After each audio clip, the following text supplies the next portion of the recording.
obviously, I mean, it's been bandied around the internet quite a bit, but if you shuffle the Olympics 2012 logo around, you can spell the word Zion. Indeed. And, you know, there's a lot of stigma against the word, and, you know, for no reason whatsoever. But obviously Zion stands for the term New Jerusalem. Yeah. And this got me, having seen the Ian Crane speech and everything, this got me doing essentially, you know, I had an urge to start my own research into this. I wanted to find out if what was saying could be proven, kind of thing. Yeah. And, first thing that brought to my mind was the poem by William Blake. And William Blake wrote a poem in the 18th century called Jerusalem. And there's a paragraph, the final like few words in that poem says, "I will not cease from mental flight, nor shall my sword sleep in my hand, till we have built Jerusalem in England's green and pleasant land." So basically, William Blake was a known 18th century esotericist with connections to the Freemasons. And, you know, he was famous for such pieces of artwork as Urizen the Creator, which is a big picture of, like, kind of, you know, the Creator with a compass opened up like a pyramid, just like, you know, Freemasonic symbology and stuff. Didn't he reference the Newton in regards to that painting? Have you heard about that? Yeah, there is the Newton painting as well, and Newton is kind of on the lurched over on the floor with his compass. Yeah, definitely. Yeah, That's a different painting of William Blake. It is, okay, yeah. But essentially in that poem, we'd got an acknowledgement from a guy connected with esoteric research that they were intent on building Jerusalem in England's green and pleasant land. And so, you know, we're thinking, like, when we talk about the Olympics 2012, we're talking about something that's been planned for hundreds of years, and there's a lot of proof that I've dug up that can show that.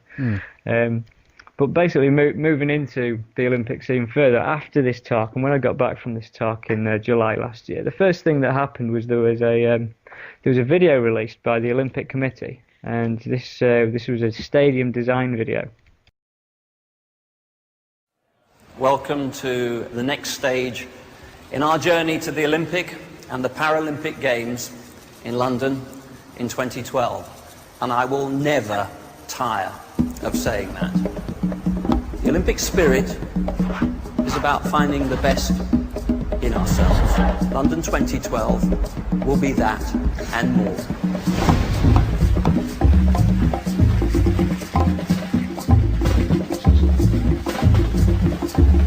And it was this crazy CGI, I don't know what you want to call it, action film on how they're going to build the Olympic 2012 stadium.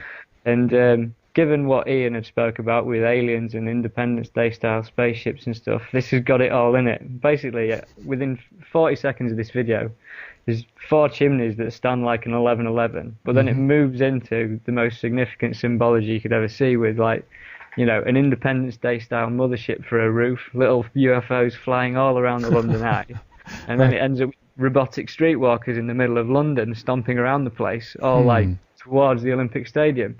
I mean, it's pretty weird to watch it, and it's on my blog and it's on YouTube as well. If you just do a search for the stadium design video, you can see for yourself that there's definitely symbology in there, like, you know, whether you like it or not. So this got me thinking. I was like, where does this go? Does this mean that there is a significant event looming for the Olympics? And I started thinking to myself, well, you know, if they're about to do this now, they've done this before. You know, they've used the Olympics for such events before. Yeah. Which led me into looking into 1972 Olympics in Munich. Now, funnily enough, these were the world's first stage for global terrorism. You know, the very first global, like, you know, declared as global terrorism. The first act was in the 1972 Munich Olympics. Indeed, yeah. And these Olympics, there were 11 Israelis killed. So we've got the number 11 there. And they were killed by a group called Black September, which is obviously the 9th month. So it's obviously a 9/11 you've got there. Yeah. And that particular Olympics were host to 121 countries, which is 11 times 11. So you've got a significant event there with first, like, global stage for terrorism, as it is. Yeah. And then, you know, moving on, I started thinking, well, you know, the year 1984, there's obviously Olympics in that year. And it's synonymous with the George Orwell book of Big Brother and, you know, a completely, you know, oppressive state, if you like, a New World Order kind of background. Yeah. And I I'd briefly remembered hearing things about a closing ceremony in the 1984 Olympics, and did some rooting around on the internet, and obviously came across a video in the 1984 Olympics, which were held in Los Angeles. They closed the ceremony, and the audience didn't even expect this, because most of the audience thought it was real at the time. It closed with a UFO flying over the Olympic Stadium, kind of communicating with the audience in a Close Encounters of the Third Kind style. The UFO eventually closes down and lands in the center of the stadium. The glow from behind the arena. The spaceship has actually landed. Will they send a messenger? The full moon over Los Angeles. That's the real one. At which point there's a load of smoke, and then this alien gets out and tells the audience that he likes what he sees there. He thinks we have a visitor. The alien himself. That is no one on stilts. That is a man 7 feet 8 inches tall. So you got this really strange thing out of the middle of nowhere. No one was expecting it, and I don't know how you'd ever connect Olympics with this UFO event in the first place. Yeah. But basically, obviously, 1984 symbolic year, UFO landing. So you start thinking stuff going on. Yeah. Not sure what. I can't really put my finger on things. And at this point, I'd decided to move away from the Olympics for a bit, because I felt that I wasn't going to find much more for the time being. And it got me involved in looking at symbols of sorts, and general symbolism and corporate logos.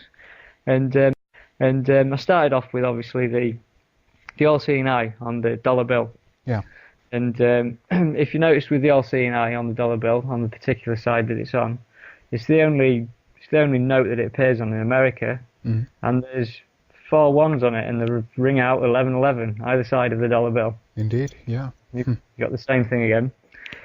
And I was looking at that, and basically started comparing it to other, American institutions, looking it through, the FBI logo, the CIA logo, every single one of them. You can essentially kind of draw out the pyramid without the capstone, and have an eye in the center. The same geometrics work in a lot of the official institutions of America. Yeah.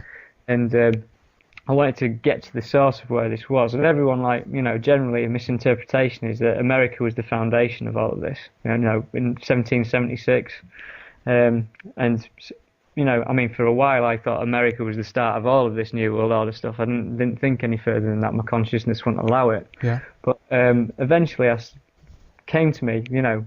Britain. Obviously, the British founded America. Yeah. On in a Western kind of empire sense, but looked at the British coat of arms, and if you pick up the British coat of arms, again you'll notice that you've got a pyramid, and where the all-seeing eye is, you've got a crown. It's the same thing. You can draw the same geometrics over it, and you've got smack bang the same symbols coming at you. So I was like, right, well, what's going on here then? This is obviously a lot more, ingrained in the human civilization, more than I thought anyhow. Indeed. Which point you then start moving to the famous corporate symbols of McDonald's and Schweppes and Starbucks, these amazing corporations that are, you'll find them in all the symbolic places of the world. Like when I've been to Rome, you've got a McDonald's opposite the Pantheon and the Egyptian obelisk.